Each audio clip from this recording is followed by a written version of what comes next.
Okay, boys and girls, time to talk about playing a Silent Strider.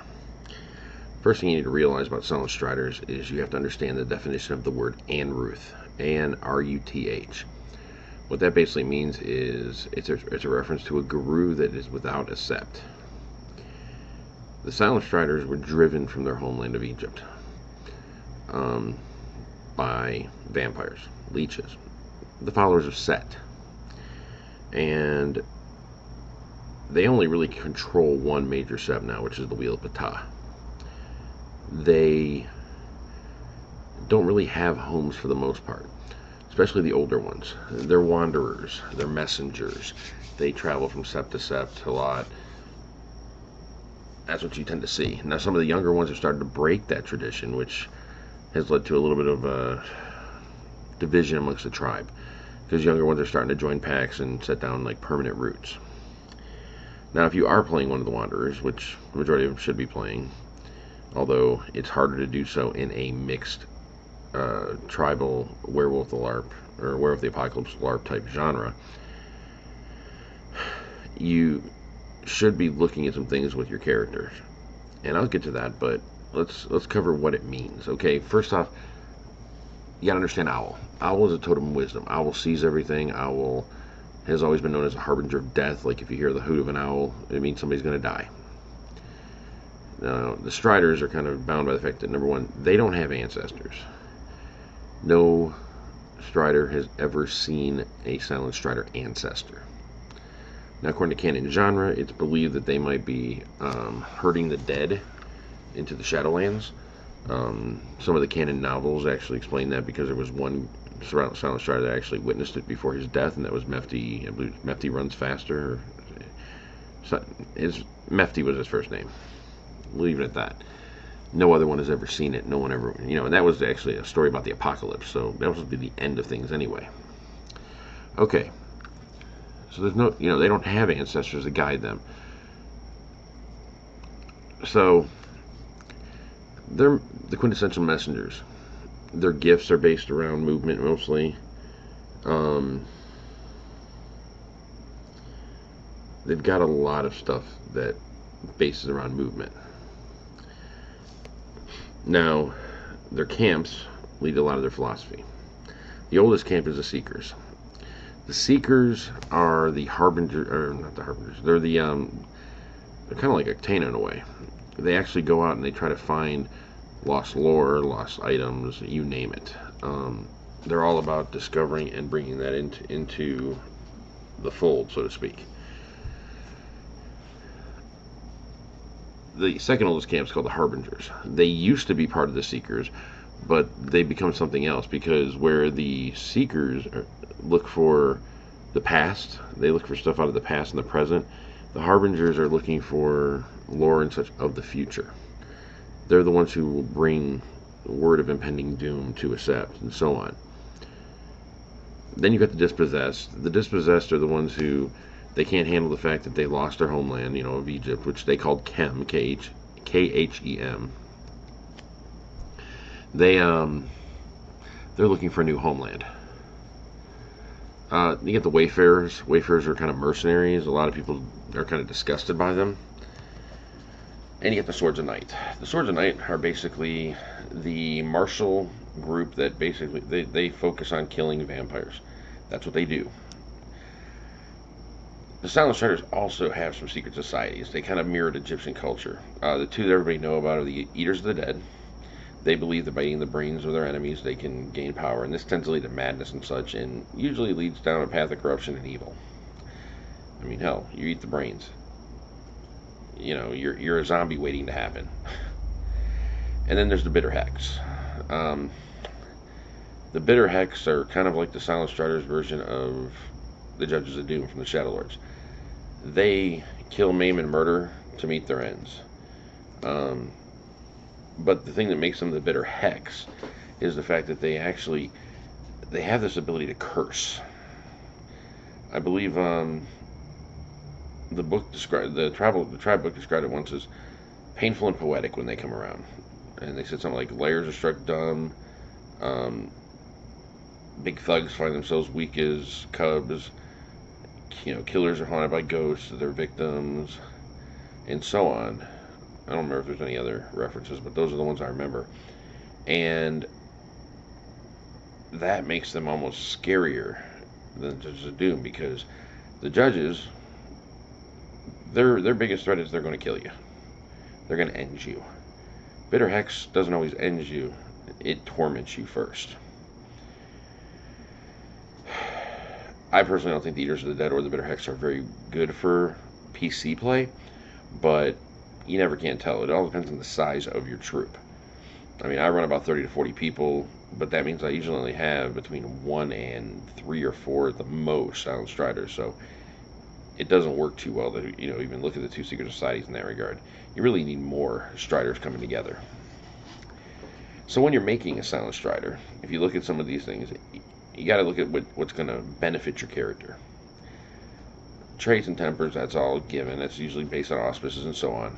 But abilities, they should have athletics, anything that, depending on what your troop uses, anything that's attributed to like acrobatics, climbing, running, swimming, jumping, area knowledge, survival. These are all things that they should have. Maybe even animal ken, because they travel enough. And it kind of leads right into the next category, which is backgrounds. They should have backgrounds. Contacts are always good for Silent Striders. Transportation influence is a good one. Some that use tribal influence might use tribal gypsy for an influence. It works really well, and I'm going to get into that in a second. They do have some pure breed, but not all of them tend to have it, because they do tend to breed with nomads and wanderers and such.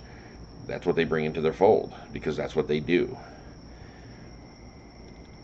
Other backgrounds, I mean, there's some that just don't make sense, the more static ones, but you got to look at that stuff. I mean, some of their ability should be based on retest for their ability, their gifts. I mean, then they've got their own rights. Feralia in February is their big tribal rite. What that consists of is basically Striders gather at these special rocks that are everywhere. They have sigils on them and so on. The Inceptor does the rite, and as the Inceptor does the rite, the entire pack that's there, or grouping, which forms like a pack, they jump into the Umbra, like through the rock, and they run along. For some it's Moonbridge, others it's air paths, and they're like right at the edge of the Shadowlands, because ghosts and wraiths are going to be whispering things to them. A lot of times these are warnings. The Harbingers, of course, love this ritual, because you're going to get flashes of insight into things that are happening, flashes of insight into things that could happen. A lot of times you get cryptic warnings that'll come true. Just ask any of the veterans, especially Wisdom's Revival, about this, and he'll tell you. It's amazing some of the things that will come true.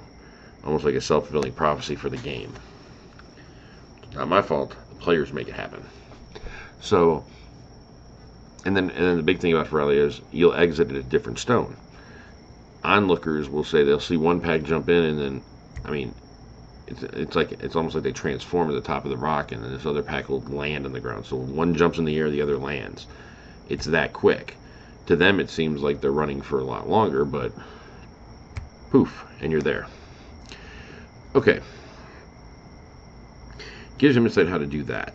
The Striders do have a connection to the Gypsies. Gypsies are kind of unique. Now, personally, I think White Wolf's rulebook for the Gypsies is very, very broken. When I say very broken, I mean very broken. I can take a mortal Gypsy that's in one of their families, and I can kill Adrian and Athro level werewolves every time with this little piddly human. That's how broke it is. But the Striders have always had a connection to them. And, I mean, a lot of people, for some reason, think of other tribes. They think of the Shadow Lords because of the Eastern European connection, or they think of the Fianna because of, well, like the movie Snatch, when they did Brad Pitt as one of the pikey gypsies. But it's always been the Striders, because the Gypsies wander and so do the Striders.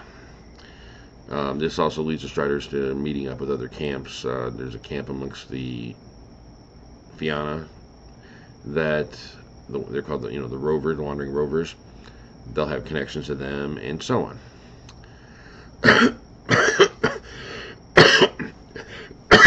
Excuse me. Apparently, the ghosts of the dead are trying to choke me to death, or I'm being cursed by the bitter hex for revealing the secrets. So, anybody who plays a Silent Strider, if they truly want to play one right, there should be this underlying sorrow to you. You have no homeland.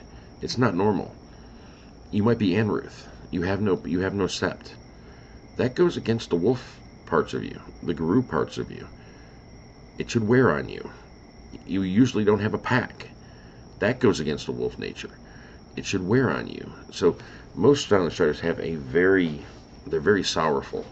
And it's always in their own way.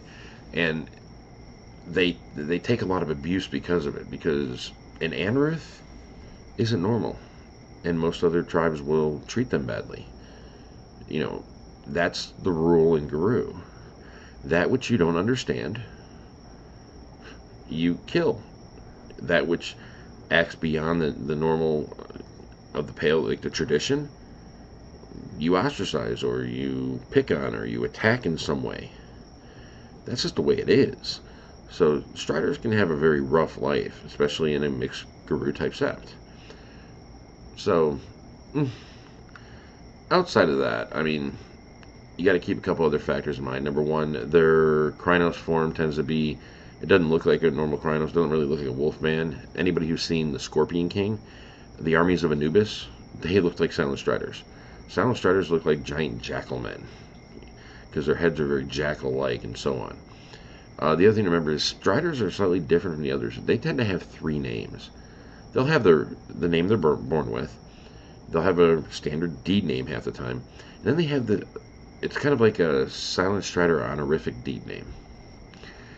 It almost always, in some way, honors or pays homage to a god of the Egyptian mythos, a great person of the Egyptian mythos, such as one of the pharaohs or some such, although they were considered living gods. Pieces of mythology. So you'll hear people who will be like, the champion of Ra, or the, handmaiden of Osiris, although they will almost never have a name that's going to pay homage to Set, because of their hatred of the followers of Set and what they did to their homeland. But you'll see other things, like, it might be in reference to other mythological creatures, like somebody might make reference to the Sphinx, or one of the sand devils, or something that is some way tied to Egypt.